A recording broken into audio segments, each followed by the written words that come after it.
That one's good. It's a leaky house up here, bro. I don't know. I gotta call the landlord. Up next week, more weird noises I can make. I don't know if the mic's gonna pick this up, but I It can. looked like it did. No, mine. What I'm about to do. Oh, are you about to fart out your mouth? No, I can hum and whistle at the same time. I'll hold it for you. Make it easier.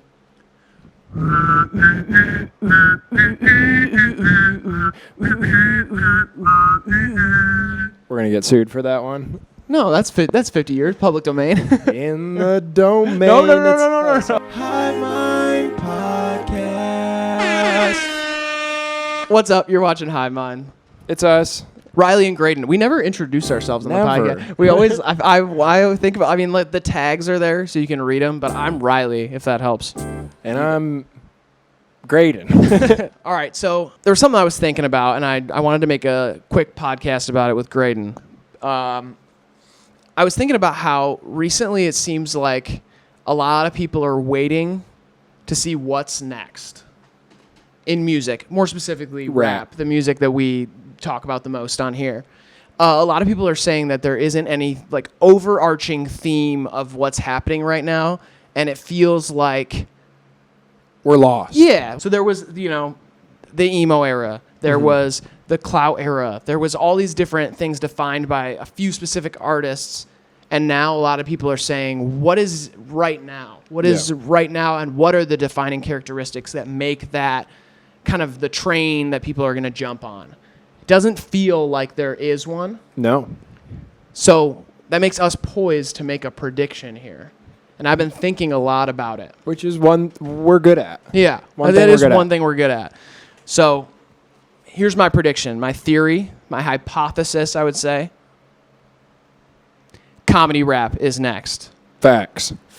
All right, so we'll start here. Rap is a genre that is unlike any other for many reasons. One of the main reasons being that a lot of people hold a specific reverence for the genre. Yeah. It's a young genre that started as rebellion and started with a culture, and the originators, a lot of them are still around, Right. and try to maintain what they've created. Yeah. And so it always felt like there were gatekeepers in rap that aren't your typical gatekeepers in any other music industry thing. Yeah. The rock gatekeepers aren't generally the rockers. They're the businessmen. Right. The gatekeepers in rap, a lot of them tend to be rappers or authorities on the genre. And same goes for pop. You don't see, or you didn't see, Michael Jackson trying to say this new pop artist was lesser than he was. Or Madonna. Sure. Or saying like Madonna, Houston, none of them are coming out and being like, hey, you're not making it like we used to. You know So what I you mean? suck, yeah. And that's what makes that culture so special is that, Yeah. there is a maintenance of the genre. Until recently, it felt like rap could chew you up and spit you out after one wrong move. Yeah. Or saying the wrong thing. Disrespecting the wrong person. I think we saw that a lot with people saying things about Tupac in interviews. Yep. That's kind of the buzzword way of saying you have to respect the elders, the people who came before you. Otherwise, you won't get respect yourself. Yep. So what changed? To me, rap became pop. Yeah, I completely agree with you. I mean, it's the most streamed genre. You can look at like that. That's like the most obvious number is like it's the most listened to genre. Yeah. On streaming services, not radio. Country, you can go ahead and have that crown because the radio's dead along with your genre. They're coming for you, though. Okay. Yeah. But yeah, rap is the most listened to and most, you could say, commercial or profitable genre. Once rap became pop culture, the labels came in and they bought in. And I feel like that's important because now there are people in offices who have a stake in a genre that they didn't have any place in before. One significant change is that a crowd of screaming white children can now trump a quote-unquote authority in rap music and crown Lil Pump or 6ix9ine the king of hip-hop. Yeah. The king of rap, rather. Hip-hop is not used as much by this younger generation, but rap. What happened is people in offices are now selling these artists to a new demographic who then get to give success to artists who would otherwise not be given any respect in rap. And often that success is so significant that the authorities in the genre had to kind of shrug and give it up to him. Yeah. So here's where my theory comes in. The big find, the thing that I found in thinking about this the most is it's about where and how we're consuming music now. The answer, Twitter and Instagram. So social media has become sort of a cocktail of entertainment. So you're getting your memes and your music in the same place. You're getting your comedy and your serious entertainment in the same place. So when naturally those two things come together, as they have in many times in the past, Yeah. I feel like when they come together at a high level, people are going to not be able to separate them from each other. And people are already conflating the enjoyment of something from a comedy standpoint and something from a musical standpoint, that the line is blurred so much that a lot of the time when you're showing your friends something, you don't know if it's because it's funny or good. You know what I mean? Yeah. And so that's what I think is going to carry this whole new generation fully into that era. The biggest rappers are going to be the funniest rappers. Yep. That's what I think for 2020 and probably 2021. And then who knows? That's what I think is going to be the Trump. That's Yeah. what's going to be the main thing that everybody's talking about. Pun not intended. Pun is very much not intended there. So Let's dive into it. let's dive into it. Where did it start? Comedy and rap. The intersection of those two things. Let's talk about where it started.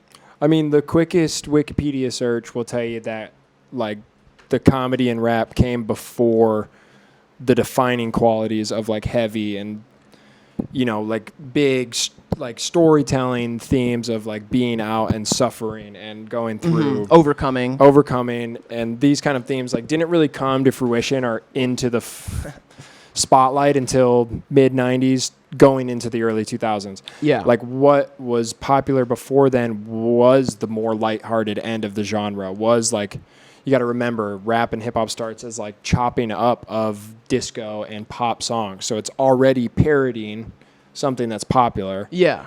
And making it fun or danceable. And you get Run DMC and DJ Jazzy Jeff and Fresh Prince, some of these early pioneers of using rap, but just passing it off as, like, a joke. Okay. I would say that's, like, the ground zero, like, where it begins. And then that gets manipulated through the timeline that leads us to where we're at now. So what's the valley of when you had that happening and then things get serious in the 90s? A lot of it is, like street politics, struggle and overcoming, rebellion in general. A lot of those themes were very much overarching of, like, 90s hip hop. And then early 2000s, you get Bling era, which probably takes itself less seriously, but Yeah. I wouldn't call that humor or comedy No. rap, Not So at all. where does the next flash of that show up, Yeah, that's really interesting. It's because I feel like I see it as a genre that was conceived, realizes its capacity for sincerity and ability to tell stories, Yeah. grabs a hold of that as much as it can, and then as people come up on that, you begin to go into even smaller, like, micro parts of the genre, like flow, production. This is now what people are picking out with, like, early 2000s Bling rap. You're getting wild production. You're getting hooks that are, like, party anthems and, like, Lil Jon, and you're getting crazy sounds that have just never been involved in music. And now we're on the back end of it, of that being incorporated, and now the seriousness of what the beginning was is now being parodied in a way. Definitely. But I would say that, like, for kind of what we're seeing now reminds me, I think it was made possible by, like, 2009, like 2010, like Lil B Yeah. deciding to take the process of creating rap and kind of taking some of that seriousness out of it while maintaining a lot of the qualities that made everybody else love it. The Yeah. lifestyle of it, the positivity of it, a lot of those things, the aesthetics of it was all pushed by Lil B without the like taking itself seriously Yeah. at all. And I know Lil B fans and Lil B would probably hate to hear this, but in a lot of ways, he like demasculated the archetype of Oh, yeah. a rapper. Absolutely. And that makes it a lot more like cooler. And you think about when he opened that door, who walked in. Right. The first people that walked in, you see Odd Future.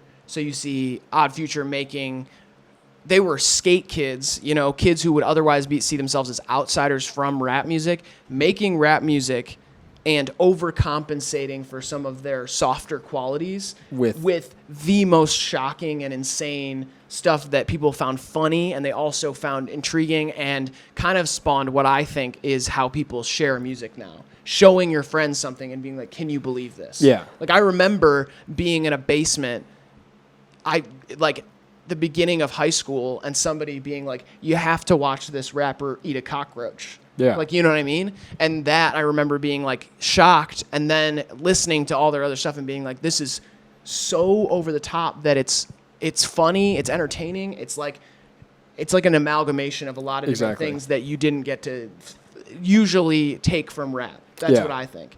And then you get people like Riff Raff, characters who Absolutely. were character studies in a certain way. I think a lot of that is probably true for Riff Raff himself. Yeah. Is like there's a lot of himself in that, but he played a character that was over the top, and the whole experience was hilarious. Yeah, unlike James Franco's Portrayal portrayal of him in of him, Spring which Breakers. was spot on. Great movie. Who's in that? Selena Gomez? Yeah. Shout out. Selena. Harmony Korine. But yeah, I mean, in so many ways, this is just like, you can look at the time too. Like, we're in a time where comedic relief is like something that is like, we have a bottomless appetite for, Yes. because like shit's wild. Yeah. As wild as it's ever been, as For wild as sure. anybody's ever seen, and like it's a golden age of comedy. Definitely.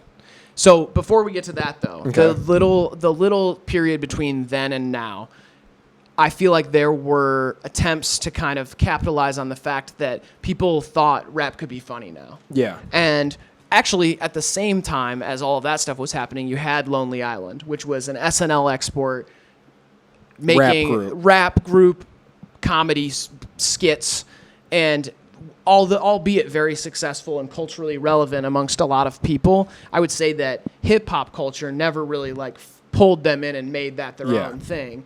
And then you had people who followed in their footsteps, like Lil Dicky, who was, a guy working at a marketing office who decided to make some joke rap songs.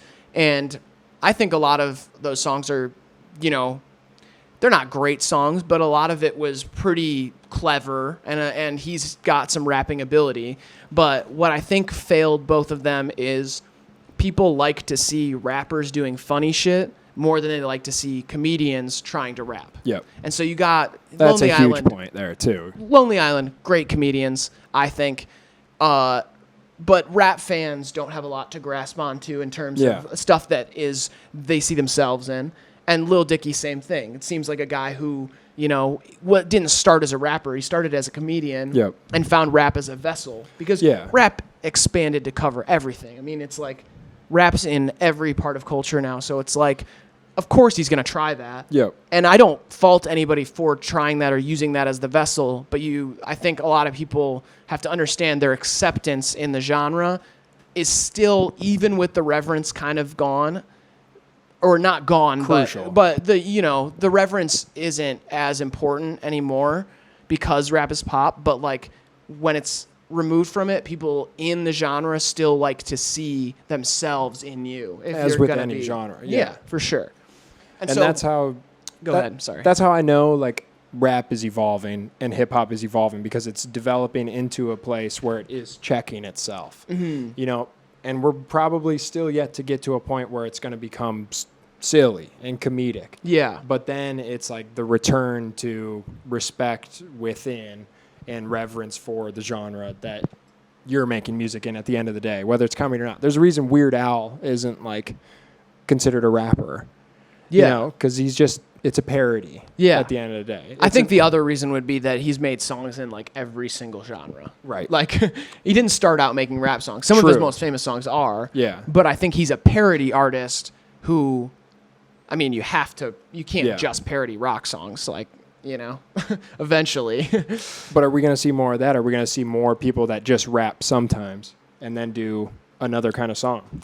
There's probably going to be It's going to be more of that. Yeah, for sure. Inevitably. But while we're talking about the fact that, you know, people like seeing rappers do funny shit more than they like seeing comedians rap, what happened right after that? You know? Like, what happened after Lonely Island and Lil B and all them came and everything like that? Like, 2016 was like a pivotal moment, I think, because in the industry, you saw labels accepting memes as marketing. Yeah. So, Ugly God. Ugly God. Be the first thing that comes to my mind. For sure. And I think he did it on his own. That's the thing is, like, labels saw how that worked. They saw Water. They saw Booty from a Distance. They saw Beat. What's the Beat My Meat? You Yeah. know, that song?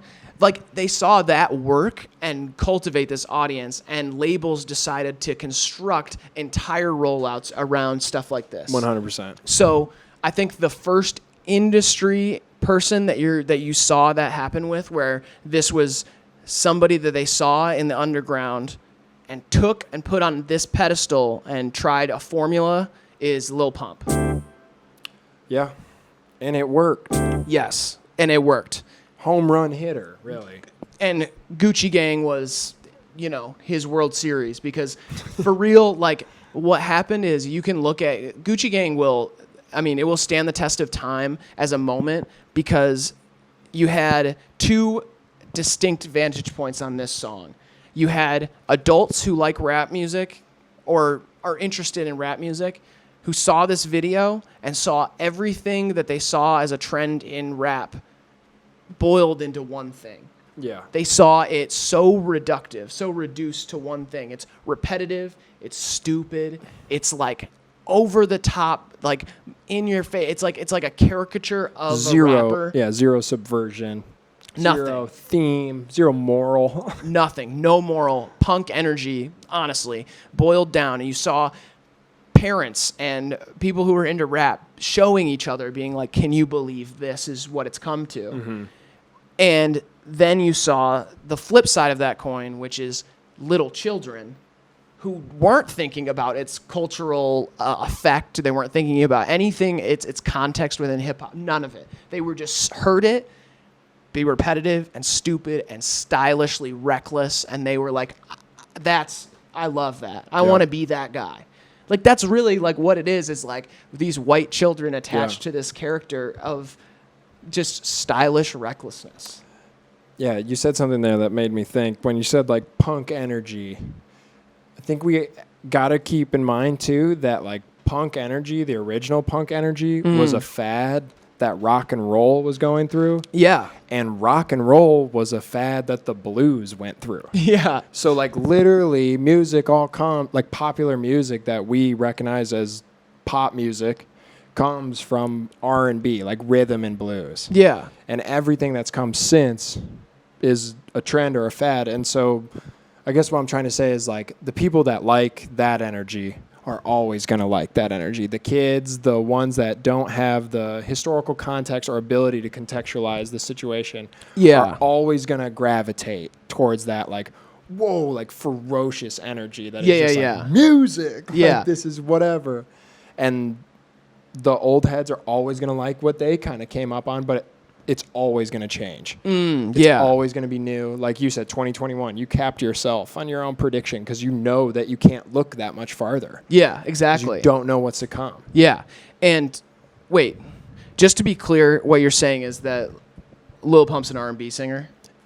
Lil Pump is as blues as Muddy Waters, BB King, and the rest. Let's go. No, I totally agree. I think like you see characters kind of pass through what is a spark and energy that the youth will always attach to. Yeah. The same thing that got Odd Future kids out the house yelling a bunch of profanity Right. and Fuck kids. school. Yeah. Yeah. Honestly, the fuck school, burn people, whatever, burn shit, fuck school, A all that mantra. shit. That whole, that movement, like Lil Pump, like Gucci Gang felt like fuck my teacher. Yep. That's why I think 12-year-olds are like, yes, this is the anthem of the Yeah. generation. Is because it was literally felt like a kid being like, fuck my teacher.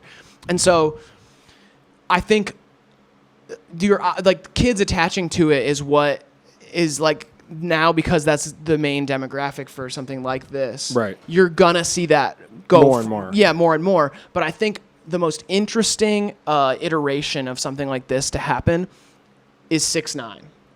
Yeah. Because to me, what happened with 6ix9ine is he saw all of these games being played. A lot of people, you know, reaching to try to, like, the gimmicks and all the stuff that was getting people famous or viral at the time. He kind of decided to make his whole self that thing.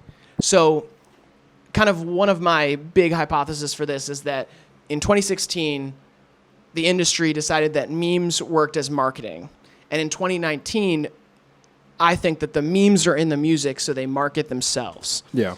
6ix9ine is the first person to do that, in my opinion, knowingly. I think 6ix9ine decided, I'm going to be the meme, so even if my music isn't a meme You have to click by on itself, I'm in it. So it is a meme. Like, I'm the meme in the video. Yeah. So, like, if you take all of those songs separately, you take Gummo or Billy or whatever those songs, those kind of like trap metal, but like actual like New York gangster trap metal songs, whatever you want to call them. If you separate 6ix9ine from them, they're not memes. Yeah, no, they're it's just not they're funny. insane songs. Yeah. And whether you think they're good or bad doesn't matter. Him being inserted in them and the fact that a kid who looked like that was making music that sounded like that Garner's attention. in New York. Yeah. Perfect storm. And so he made the meme the fact that he was doing all that stuff. You know what I mean? Absolutely. And I think he was daring in the way that he did it. And I actually respect him for going that far. But you can see now that it can go too far. He brought that stuff to his own life and made it Yeah. himself. And you can't arrest just the meme. You got to Sure. arrest the person. Well, you and know what I who's mean? to say which came first? Who's to say he became Yeah. a meme first or was, you know, involved in some crazy stuff and saw maybe this comedic route as like a way out? We can't really call That's it. true. That's true. But either way, like you said, look at the ripple effect. We're living in it. Like, how many face tattoos have you seen? Like, it is not even a joke anymore. It is straight trite. Oh, like, the yeah. amount of like physical change people are willing to undergo in order to garner attention towards their music. Yeah, definitely. I mean, yeah, it's It is unbelievable. quite literally like putting on a red wig and white face paint and a honky nose and running out and making balloon animals. You can't say white face and honky nose in the same sentence, dude. You heard me. What happened next is that Blueface saw kind of the ripple effect of the Yeah. 6ix9ine thing. 6ix9ine is gone. Blueface is a guy from the West Coast rapping off beat, using a mop, grabbing his dick and dancing, you Yeah. know, that type of thing. I think what happened is people made a joke of him, and the only thing he had to do was embrace the joke and not get defensive and then move forward. But the thing that sticks out to me is that I don't think there was ever much humor in the Blueface thing itself, and you saw it fade a lot faster. We could be in a dull period for Yeah, Blueface, and he true. could have a huge comeback and come with a huge song. But I don't think that there's as much of the 6ix9ine formula Yeah. isn't gonna work for someone like Blueface. Yeah. And same with like I think like recently I've seen people saying that DaBaby is like the new 6ix9ine, like lots of you know, violent just kind of like drama stuff. Like Yeah. you know, you hear like DaBaby beats up a guy at the mall or Yeah. shoots a guy in Walmart, or and he's done some of the gimmicky stuff himself. He's worn the diaper at South by Yeah. Southwest, like that type of thing. Well, I mean, as this whole thing came to be, like comedy more and more involved in rap, it was a parody of like some heavy shit. Yeah. And now, as you said, as like a justification of that, the memes are in the music, so they market themselves. And as we begin to parody memes, we're getting into a weird space. Yeah. You know, it's like, oh, y'all think this is funny? Now I'm making fun of this funny thing because it's so not funny, and I'm serious. And everybody's like, huh? Like, You're talking about Tom, huh? Tom McDonald? Word. fair play. I No mean, humor in that. yeah. But it's like this, as comedy and memes become more involved in the music, naturally people are going to parody those ideas. And then we're just in like a nowhere man's land of just nonsense content that For is sure. either colorful, sweet, beautiful, or garbage. Which is why I think that the actual, like I'd said before that I think a lot of people did the foray into gimmicky music videos or like comedy music videos. Mm-hmm. But I think that the next thing is going to be like actually like a sketch comedy music video, like Yeah. music videos that are actually like successful attempts at comedy. Jokes. Comedy, like yeah. well-written comedy Yeah. is gonna have to make its way. And I think over the top stuff will still like play It'll always well. shock people. Yeah, and Yeah, always it'll play well. Yeah, but I do think that the next thing we're gonna see is like it's not gonna be the gimmick of like, you know, my like whole thing is a gimmick. Of My name's clout. DaBaby and I'm in a diaper. Like, Yeah, we're not gonna get that. It's gonna be like this song is about one specific thing, and we're gonna write a bunch of different jokes that play throughout that theme. Yeah. And it's gonna be like like any sketch comedy thing actually Right. is. So then, like some of the examples that I was thinking about when I was, kind of just exploring this topic is like lighthearted attempts at humor that have gone like a lot further than one might expect. So Doja Cat, Moo. Yeah, absolutely. Dressed up as a cow, hilarious, bitch, I'm a cow. Moo, her name is Doja Cat, so then she's like, I'm not a cat, I don't say meow, bitch, I'm a cow. Hilarious. Great song, too. Also, Doja Cat is a great artist who then made a joke song, and it took her way further than any of her other songs yeah. did. So, and gave her a platform, because then she got to do, Tia Tamara, another song, another big hit about boobs. You know Yeah. what I mean? So that's one example. Number 2 example, Like a Farmer, Lil Tracy. Lil Tracy, in my opinion, great artist, marketable sound. A lot of people probably saw what was happening with Lil Tracy and thought his break will be when he signs to a label, when his stuff is marketed to the right people, when Yep. Young Thug decides to sign Lil Tracy or something like that. What happened is he released Like a Farmer, and it's a joke comedy country rap song that went further than any of his songs have gone so far, and he didn't need the machine to reach Yeah. that many people. Comedy is so magnetic that It brought a crowd it to brought him. people to him that he wasn't otherwise reaching. And I think that is kind of Yeah, that speaks volumes. that's the root of a lot of what I'm talking about is you can have the most popular genre, you can have good songs in the most popular genre, but if you need that extra thing. Yeah. And that extra thing is either a machine behind you or it's some jokes. And that's exactly why when you get both of them, you get Lil Nas X.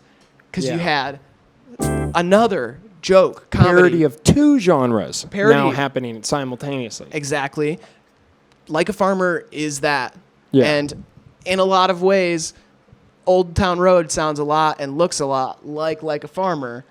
Probably just more marketable to the masses. Yeah, I would say the main difference being that when I hear Like a Farmer, it feels tongue-in-cheek for like Tracy looking at country music, like almost criticizing it in a way where Nas X is almost like, I could be country. Like, it doesn't matter. Like, For he's sure, I more a guess. pop star than Lil Tracy will ever be. I just think Like, it's cleaner. I just think it Yeah. plays better on radio.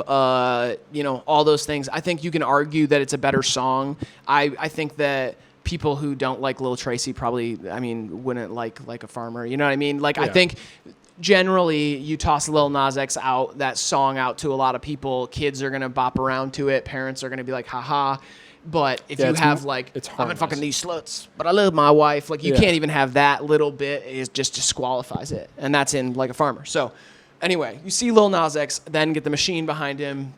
13 weeks, number 1 or 12. I'm hoping for 13. Probably gonna be 13. a number 1 EP. And no, number 2. Oh, I thought it did number 1. Nah, number 1 was the Rack on Tours. Oh, Jack White's band. Yeah, I Shout out don't- Detroit though, for real. I don't guess. know why I threw up the Crip sign for Detroit, but whatever. I tried to make a D. Yeah. I didn't have it in my hands. Yeah, yeah. And shout out to Lil Nas X for coming out. End of Pride Month. Yeah, he's been number one. Free love, baby. We've had a gay rapper with the number one song for 12 weeks, and we only knew it for one of them. It's pretty crazy. that is pretty crazy. So shout out to him. All right, so now we've got, Old Town Road sitting at number one. Yep. Those examples of funny songs going further than, not serious songs, but you know what I mean. Comedy taking songs further than you'd expect them to go. Mm-hmm. So then, what is happening now that kind of predicts this trend? Like, what is sitting there that makes us think that this will be the next thing? Cardi's baby voice. Really? That's a good know what one. I'm Yeah, saying? okay. Like, he's rapping with a baby voice. Yeah. And that is like, I feel like could be seen as like a sign of something to come. Like a guy that is, like you see Cardi as sweet. Like he's cool. Like yeah. Oh, yeah. cool guy. As like cool his as you can be music right is now. cool. Like he's rock star cool. But like there's the joke going on that like everybody really loves when he raps like a baby. Yeah. That's like the hottest shit is You when know what's he hilarious? sounds like a Is baby. there's so many like trap houses that I've been in who just play Cardi. And it's so funny that now that I think about it, that like these dudes who are like, I'm hard, I'll shoot down the door, like bop, like whatever, like just like out here like stunting. Those dudes are like, you know what my favorite thing is right now? When Cardi talks like an infant. Yep. Pretty boy, manicure. It's just so, yeah, that is My really, clothes are small. that's something that I didn't think about, and that is really funny.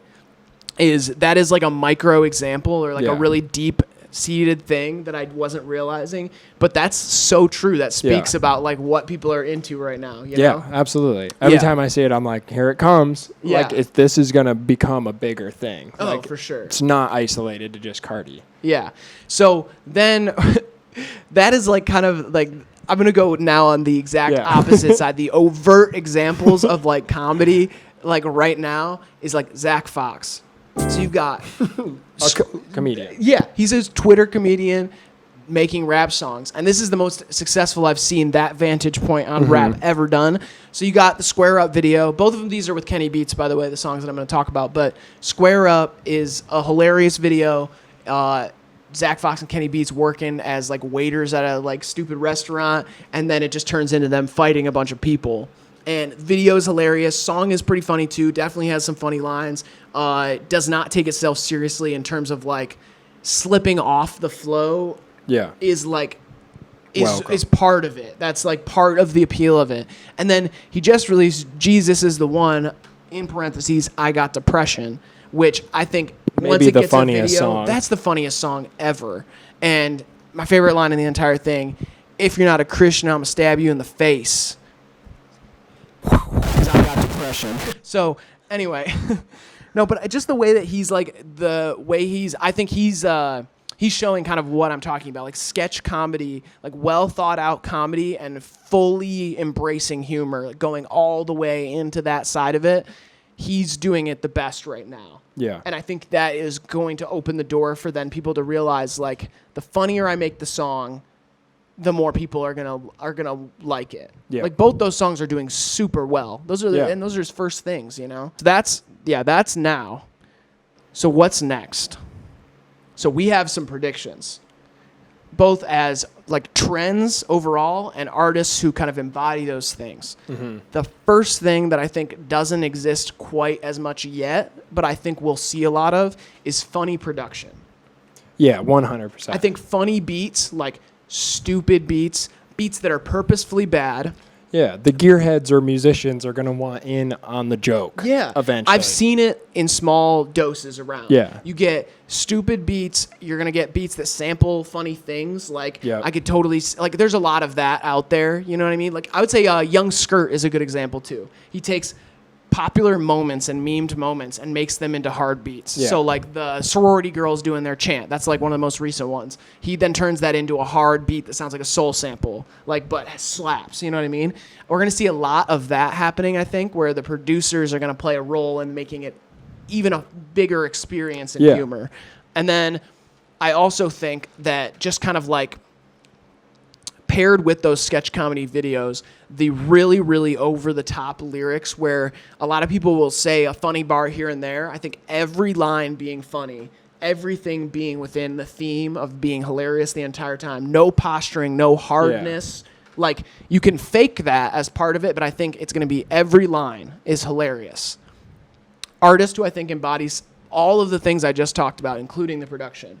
Evan the Redheaded. Right. Does his own production. So he's on both sides of this joke or this. Yeah, because he does a lot of his own production along with Cool Bread, but Right. they sample nursery rhymes, they put stupid sounds, the ad libs and the sounds that you hear within it aid to the humor, Yeah. and also aid to the just how hard it is. Like Yeah. in terms of you play it in your car, people are gonna be like, "Damn, this goes hard," and it's hilarious. Yeah. And it's all to add to like, you want to be on the opposite end of the spectrum of like early 2000s bling rap or club rap. Like Yeah. you're trying to make fun of the 808 sound that is overly popular or the Yeah. hi-hat sound that is overly popular. I mean, he'll So make you're that gonna- stuff fart in this. You know what I'm Exactly. saying? Like, And yeah, take like a trash can lid for a hi-hat or something like that. Like Yeah. along those lines. Yeah, and he also embodies some of those things I'm talking about with video, where it's fully immersed in comedy. Yeah. There's never like, or I mean, it can be artful too. Like, there's definitely examples of Evan the Redheaded music videos that are very artful. Mm-hmm. But I would say that, you know, what he does with playing with humor in his music is very 1 or 2 years ahead of what's Yeah. happening right now.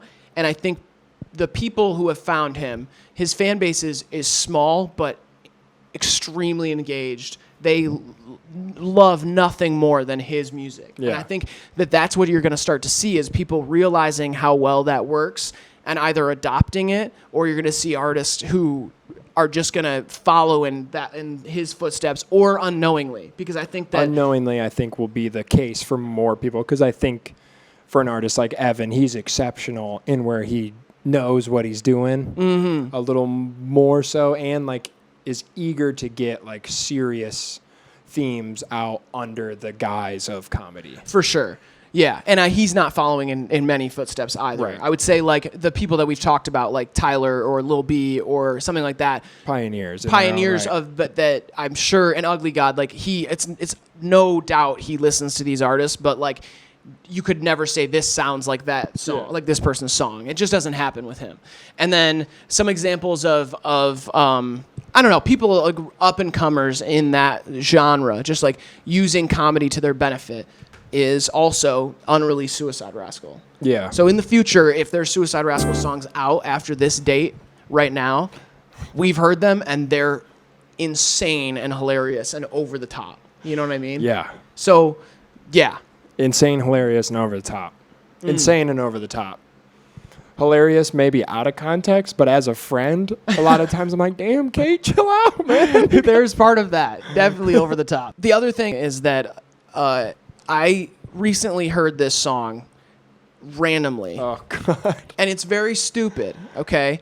It sounds like it was recorded on like a TI-84 calculator. And it uses the iPhone ringtone, It uses the iPhone. which was famously done by Ugly God. I think it's the same beat. It's Yes, the Beat pretty My much Meat. same beat. It's the Beat My Meat beat, but he's playing it off of a phone and And then recording recording it on probably a small laptop. From 2002 or 1. it Yeah, sounds something. like. But and this kid has to be 9 years old, so I don't know why I'm going so hard at criticizing him. But We're he shooting is his just music career down. saying, I'm not even going to put the song in here, but he's just saying absurd things, like recorded terribly, saying things that like cancelable type of stuff from Right. an adult. You know Yeah. what I mean? But these kids, and I'm saying this because there's a million of these songs out there right now of kids who listened to Ugly God or listened to Tyler or Lil B, or to an extent even like X and Ski and whoever that was making stuff that's just like kind of has this overt energy, jarring music, like shock rap or whatever.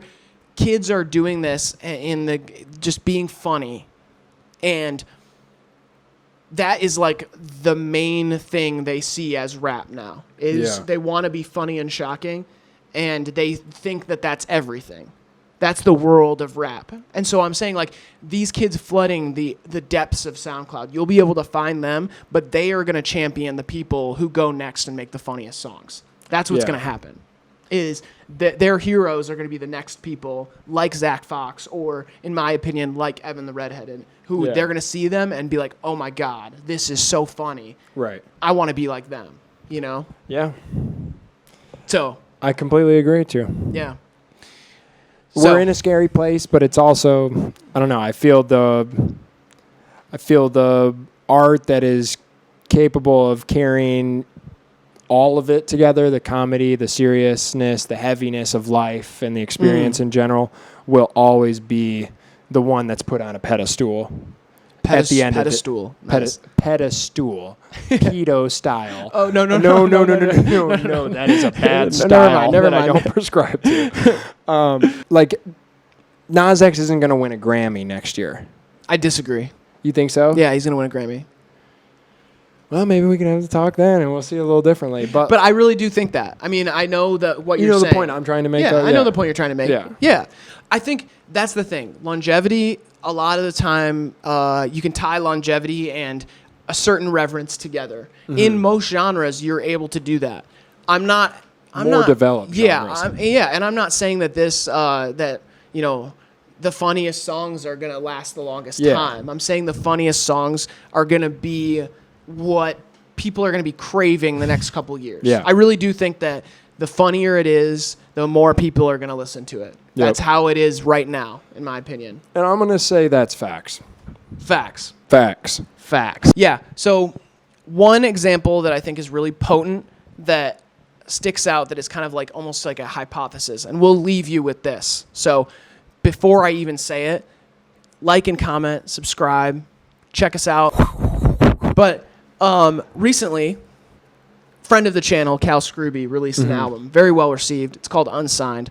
And Cal is a funny guy, but his music is pretty serious. It's like a serious take on, lyrical hip-hop.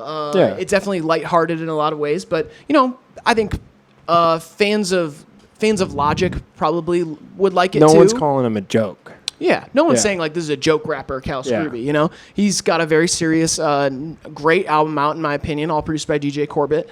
And in the press cycle for that album, where you saw a bunch of social media frenzy around this guy, a lot of people sharing songs and stuff, one thing stood out to me is that there are a bunch of really good songs on the album, a lot of people sharing stuff.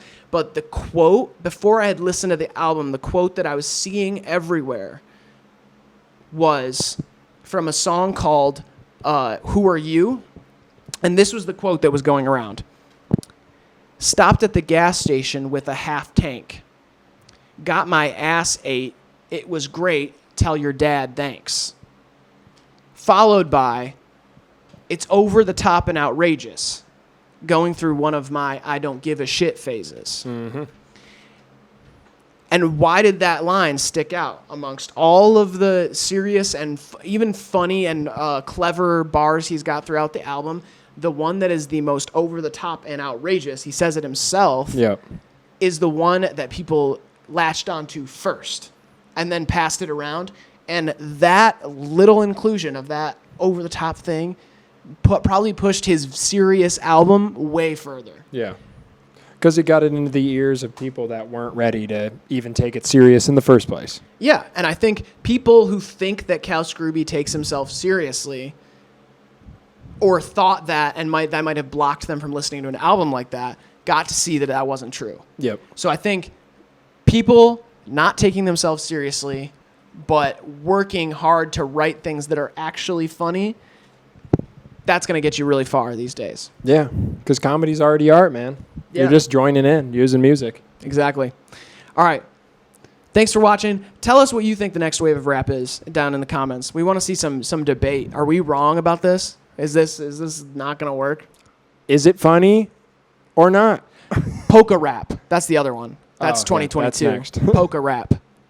Accordions everywhere. Everywhere. Someone send me smaller sunglasses. These ones are too big. Too big, yeah. All right. Thanks for watching. Bye.